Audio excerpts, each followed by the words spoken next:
पता है, बचपन से सुनती आई थी कि सच कभी हारता नहीं है। और आज आज ये बात प्रूफ हो गई कि सच कभी हारता नहीं है। हाँ, थोड़ा लेट आता है बट जीत के जाता है। आप लोग समझ ही गए होंगे कि मैं क्या बोलना चाह रही हूँ। तो सबसे पहले मैं थैंक यू बोलूँगी मेरे पापा को, है ना, कि पापा को, खाटू श्याम जी को, कान्हा जी को, शिव जी को, मेरे भगवान जी को, जिन पे मैं आँख बंद करके भरोसा करती हूँ। और मैं सबको बोलूँगी कि अपने भगवान पे भरोसा करो, वो कभी भी आपका साथ नहीं छोड़ते हैं। और वो यहाँ का पर्चा यहीं देते हैं और इसका जीता जागता प्रूफ मैं हूँ, है ना। पापा को थैंक यू इसलिए बोलूँगी ज़्यादा कि उनकी तेरहवीं के दिन ही सारी चीज़ें सोशल मीडिया पे मुझे क्लीन चिट मिल गई। सारी की सारी बातें में जो आज से 3 महीने पहले जो भी चला था सोशल मीडिया पे कि उनकी बेटी को ना भर भर के गालियाँ मिली थी। वो देखते थे, मेरी उनकी बात नहीं होती थी और वो मम्मी को सारी बातें पूछते थे। वो फील करते थे कि उनकी बेटी किस दर्द में है, वो हर बात फील करते थे क्योंकि मम्मी मुझे अब बताती है तो वो बहुत फील करते, उनको बहुत दुख होता। लेकिन उनकी 13वीं हुई नहीं, उसके पहले देखो तो सही, पूरा क्लीन चिट दे दिया आपने बेटी को, पूरा क्लीन चिट। तो अब आप मेरी सांसों में हो, है ना। और आप सब ने सबसे पहले इतनी भर भर के मुझे गालियाँ दी थी ना, इतनी भर भर के, इसकी कोई सीमा नहीं है।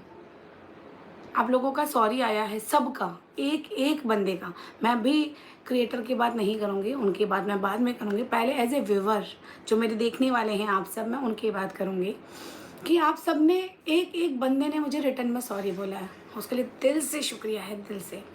लेकिन मैं ये चाहती थी कि आज जो आपने सॉरी बोला है ना, कल अगर मेरी बात सुन लेते ना तो आज वो सॉरी उससे कहीं गुना ज़्यादा होता, कहीं गुना ज़्यादा होता। मैं एक बार ज़रूर रिक्वेस्ट करूँगी पूरी वाईटी से, जितने भी लोग मेरी ये वीडियो देख रहे हैं, और मैं बोलूँगी कि शेयर करो, हर इंसान को बोलने दो। किसी एक के कहने से डायरेक्ट दूसरे को ख़त्म मत होने दो। उस दिन किसी एक के कहने से आप सब ने मुझे ख़त्म कर दिया था, तभी मेरे कदम पीछे आ गए थे कि छोड़ दिया मैंने। बट मैंने रोते रोते मेरे भगवान से बहुत प्रार्थना की थी। मैंने बोला, भगवान तू है ना, मुझे कभी हारने नहीं दिया तो आज भी मुझे हारने नहीं देगा। और पूरे 4 महीने भी नहीं हुए हैं, जुलाई की बात है और नवंबर 16 है आज, है ना। और सारी सारी एक एक एक एक बात आपके सामने आ गई। मैं यही बोलूँगी कि यार कोई भी कुछ बोलता है ना, प्लीज़ आप लोग सुनो।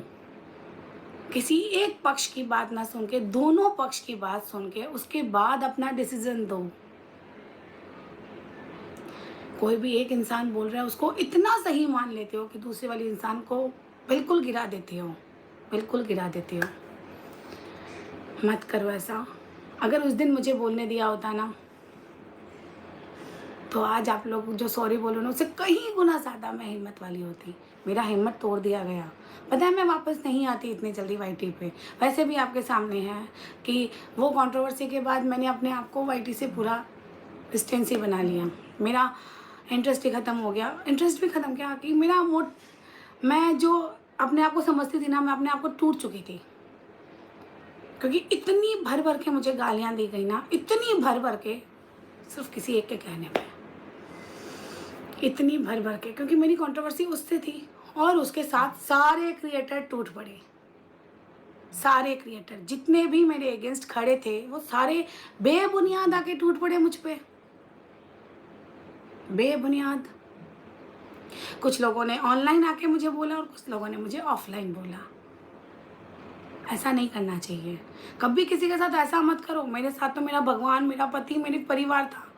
मैं मजबूती होके खड़ी रह गई। मुझे मेरी बच्चे की तरफ देखना पड़ा तो मुझे खड़ा रह गया। बट किसी दूसरे के साथ ऐसा मत। कसम से बोलती हूँ, मैं उस दौरान इतनी ज़्यादा डिप्रेशन पे थी। 9 जुलाई वाले दिन मुझे मतलब हार्ट अटैक आना ही बाकी रह गया था। इतना ज़्यादा मुझे चेस्ट में पेन आया कि रात को मुझे डॉक्टर के लेके जाना पड़ा। चलो पुरानी बातें तो अब क्या ही बोलूँ। तो बस यही है कि कोई भी कुछ बोले तो उसकी बातें सुनो, है ना। उसकी बातें जितना सुनोगे तब आपको निर्णय देने में आसानी होगी कि यार दोनों पक्ष की बात सुननी चाहिए। हम बात करते हैं क्रिएटर्स के सॉरी की। मुझे सॉरी नहीं चाहिए था, मुझे साथ चाहिए था, मुझे साथ चाहिए था उनका।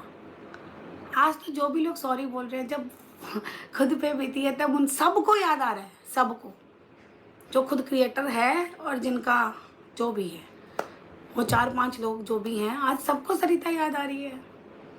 अगर उस वक्त सरिता के साथ खड़े हो जाते तो क्या हो जाता, क्या हो जाता बताओ। मुझे ब्लैकमेलर का टैग दे दिया, पता नहीं क्या क्या क्या क्या मुझे टैग दे दिया। यही तो थे ना कुछ लोग, यही तो थे। और जो कुछ क्रिएटर हैं जिन्होंने तो चलो सॉरी बोल दी, कोई बात नहीं। ये सॉरी सिर्फ मैं ये एक्सेप्ट करूँगी कि कुछ ऐसा मत करो जो बाद में जाके खुद को पछताना पड़े कि यार मैंने उसके साथ गलत कर दिया। जो भी करो अपने आप को कांच में देखो और फील प्राउडली करो कि यार ये मैंने कर दिया। देखो मेरे पापा चले गए, है ना, मरना सबको है, हमको भी मरना है। मैं हमेशा मानती हूँ कि यार मर के मैं भगवान को क्या जवाब दूंगी। अगर मैं किसी के साथ गलत कर दूंगी तो मैं क्या जवाब दूंगी उनको कि मैंने ऐसे किया है। नहीं यार, नहीं कर सकती। तो मैं सारों लोगों को, इवन व्यूअर हो चाहे क्रिएटर हो चाहे कोई भी हो, सबको यही बोलूँगी, कुछ भी करो करने से पहले सोचो, कुछ भी बोलो बोलने से पहले सोचो। सीधा आके मुंह खोल के सीधा मत बोलो, क्योंकि आज का किया बाद में पछताना पड़े वैसा काम मत करो। बोलना किसको नहीं आता, है ना, हर इंसान को बोलना आता है, बट ऐसा नहीं होता है। कुछ जो क्रिएटर तो मैंने उस कंट्रोवर्सी में मुझे क्या क्या नहीं बोला, क्या क्या नहीं बोला, है ना। लिमिट क्रॉस वाले भी कुछ बोले थे, बट छोड़ो कोई ना। और देखो जो सच्चे होते हैं वो आज आपके सामने है। मुझे मेरे पापा ने और मेरे भगवान ने एकदम क्लियर कर दिया, है ना, एकदम क्लियर। तो ये भी मान के चलना, सच कभी हारता नहीं है। कुछ दिन छुप जाता है, कुछ दिन डर जाता है, लेकिन एट द एंड सच आएगा सामने। मैं उस पर बहुत भरोसा करती हूँ। अब मैंने आपको बोला कि व्यूवर्स ने मुझे गालियाँ दी, बट उन में से ही कुछ चुनिंदा व्यूवर्स ने, वाईटी तो मैंने मैसेज पढ़ना ही बंद कर दिया था क्योंकि गालियों की बौछार थी उसमें, है ना, तो क्या ही पढ़ती मैं। बट वाया इंस्टा कुछ चुनिंदा व्यूवर्स ने मुझे वहाँ पे ये बताया कि सरिता हम तुम्हारे साथ हैं, तुम कान्हा जी की भक्त हो, तुम कभी गलत नहीं हो सकती, और मुझ पे भरोसा रखा। कुछ व्यूवर्स के साथ साथ एक्शन चैनल वाले हैं, उन्होंने अपने प्लेटफॉर्म पे हमको हमारी बात रखने दी कि आप बोलो, आप बोलो, आपकी बात हम लेके आएंगे। तो उनको तो मतलब ये मान लो मुझे नया जन्म दिया वाईटी पे मेरे कुछ व्यूवर्स ने, जो कि भगवान का रूप बन के आए थे मेरे पास। मैं आज उनका नाम नहीं ले सकती, बट मैं लाइफ टाइम उनको नहीं भूलूंगी। मैं भूलती नहीं हूँ कुछ भी। ये मेरी एक अच्छी आदत मान लो चाहे बुरी आदत मान लो, मैं ना अच्छा किया भूलती हूँ ना बुरा किया भूलती हूँ। तो मैं उन जो मेरे व्यूवर्स थे और जो ये रिएक्शन चैनल वाले थे, उन्होंने मुझे नया जन्म दिया वाईटी पे। और जितने भी मैसेजेस आते थे वो मेरे हस्बैंड करते थे, मतलब जेठू जी करते थे। और जिस जगह भी उन्होंने मैसेज किया ना, वो सामने वाले ने रिस्पॉन्स दिया उस मैसेज का, और वाया मैसेज हमने हमारी बात रखी और उन्होंने उस बात पे आप लोगों तक हमारी बात पहुंचाई। तो वो दिन हम कैसे भूल सकती हैं, क्योंकि हमारे अकाउंट पे तो आप लोग सुनने को तैयार ही नहीं थे हमको, तो हम हमारी बात कैसे पहुंचाते आप तक।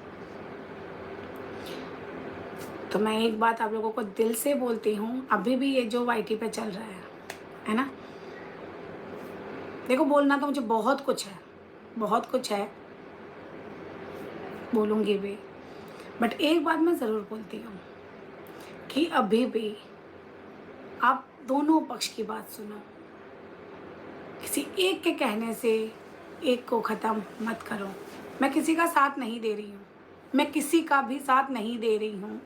मेरी जो साथ है, मतलब मेरी जो वो क्या बोलते हैं उसको, सहानुभूति है, वो मनीषा के साथ है, बिल्कुल है और रहेगी भी, है ना। ये दौर सबसे भारी मनीषा पे है। एज ए वाइफ मैं ये फील कर सकती हूँ ये पेन, है ना। और जितनी भी वाईटी पे देखने वाली वाइफ है वो सारी ये बात फील कर सकती है, इसमें कोई दो राय नहीं है, इसमें कोई दो राय नहीं है। अब मैं आपको मेरे और मनीषा के बीच में जो बातें या जो भी स्थिति जो पिछले कुछ दिनों से चल रही थी उसके बारे में बताती हूँ। कि पिछले जब कंट्रोवर्सी चल रही थी हमारी, तब ये आया था उठ के कि मैंने मनीषा के कान भरे हैं, मैंने मनीषा को भड़काया है। और आज वही आप लोगों की सोच में है कि मैंने उस टाइम मनीषा को समझाया था। तो मैं आप लोगों को बता दूं कि ना तो मैंने उस टाइम मनीषा के कान भरे थे, ना मैंने मनीषा को उस टाइम भड़काया था, और ना आज आप लोगों के सोच के अनुसार मैंने उस टाइम मनीषा को समझाया था। मैंने मनीषा से इतनी बात कभी की ही नहीं। मेरी मनीषा से वाया फ़ोन कॉल अभी कल हुई है, यस्टरडे हुई है।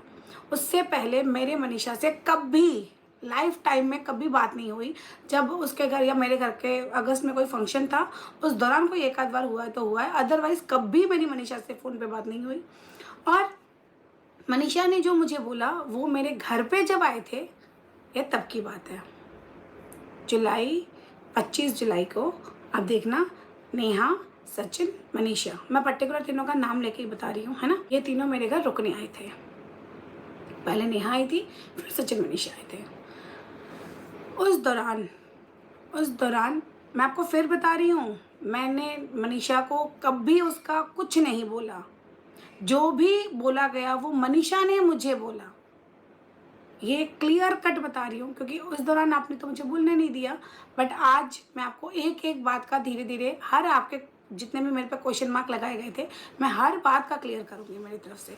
मैं सिर्फ मेरा जो मेरे साथ बीती है, जो मुझ पे एलिगेशन लगाए गए हैं, उन चीज़ों का क्लियर तो देखो करना ही है मुझे आप लोगों के सामने। तो मनीषा का ना तो मैंने कभी उसको कुछ करा और ना ही मैंने उससे बात करी। जिस दौरान मनीषा मेरे घर आई थी उस दौरान मनीषा ने मुझे मेरे घर के मंदिर में ले जाके मुझे एक बात बोली, और जो लाइन उसने मुझे बोली थी मैं as it is same to same line आपको सुना रही हूँ। मनीषा ने मुझे बोला था हाथ पकड़ के मेरा कि दीदी मुझे नहीं पसंद है नेहा दीदी मेरे हस्बैंड से बात करे या मेरा हस्बैंड नेहा दीदी से बात करे, तो प्लीज़ आप नेहा दीदी को बोलो कि मेरे हस्बैंड से दूर रहे।